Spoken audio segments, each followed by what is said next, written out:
جو اے D C تھے air force کی طرف سے عطار ربانی، وہ کہتے ہیں کہ ایک دن یہی گفتگو میرے ساتھ کی.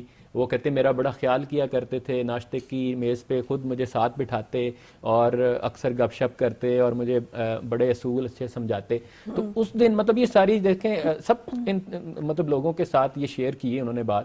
وہ کہتے ہیں کہ جب میں لندن سے اعلیٰ تعلیم کے بعد آیا اور یہاں میں نے پریکٹس شروع کی تو انتہائی میرے تنگ دستی کا دور تھا، بڑے مشکل اور سخت حالات کا مجھے سامنا کرنا پڑا.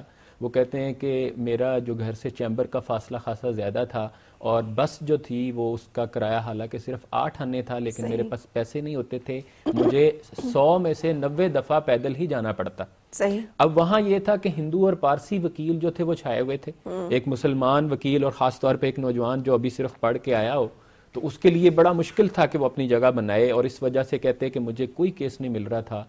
مسلسل 3 سال تک جو ہے وہ کہتے ہیں کہ میں اسی طرح میرا مطلب جو ہے وہ روٹین رہی کہ میں صبح جاتا، سارا دن مقدموں کی کارروائی سنتا اور کوئی کیس نہ ملتا، پھر کچھ چیمبر میں بیٹھ کے مطالعہ کرتا اور شام کو میں واپس آ جاتا. اور اکثر یہ ہوتا کہ میرے پاس کھانے کے پیسے بھی نہیں ہوتے تھے.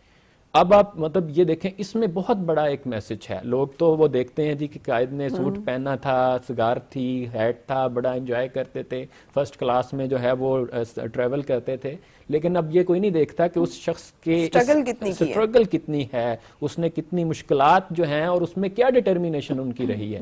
مثلاً ڈٹرمینیشن کا یہ عالم تھا، مطلب اس میں بھی اتنے برے حالات میں انٹیگریٹی کا یہ عالم تھا کہ وہ کہتے ہیں کہ ایجنٹ جو ہے وہ کمیشن پہ مقدمے لے دیا کرتے تھے.